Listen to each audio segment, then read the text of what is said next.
If you're a student who's just starting your Welcome Week experience, or you're someone who can reflect back on when you were in their position, what was that one question that you wish you knew the answer to that would have made your student experience start off on the right foot?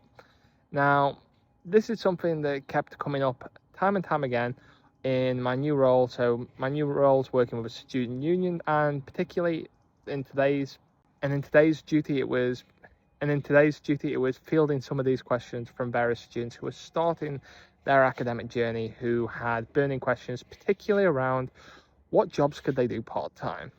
Now, for many different students, particularly ones who are trying to give themselves a bit of financial security or just a little bit of extra money, it can be a burning question, and I completely understand it. But this is some of the advice I gave to students today that might help you out.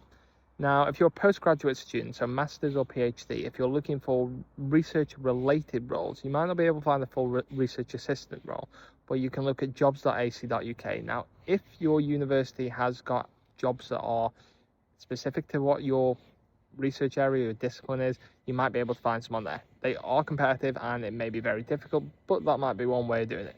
You can also ask various different individuals and researchers if they have any time that they would be looking for a bit of support. Maybe your lab techs matter. Maybe places like your lab techs, farm workers, or various other people who might be looking for some casual staff to work with them.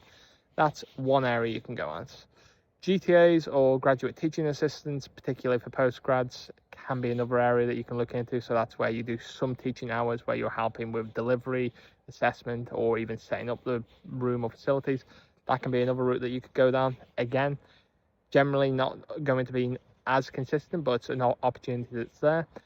Equally, if you're looking for some more casual hours, as a university student, you generally can work with some tutoring organizations, helping with A-levels, and that is applicable to undergrad and postgrad students. But outside of this, what else can you do? Now, you've got the typical part-time jobs, so working in the companies in food and beverage, in catering, in university facilities such as the bars and restaurants. Equally, you could also consider how you could apply your skills to other industry-related jobs, particularly part-time, which there are some available. The other things to look out for are more the casual jobs that can be advertised on the likes of Target Jobs, For Extra Hands, and they can be far more flexible for various different graduate roles or undergraduate roles where they're just looking for that little bit of extra work for university students. And uni temps might be another one that you can look at. Temporary work, part-time work, casual work, all of which can be valuable or just what's available at the time. But those are some areas where you can start. Hopefully that helps.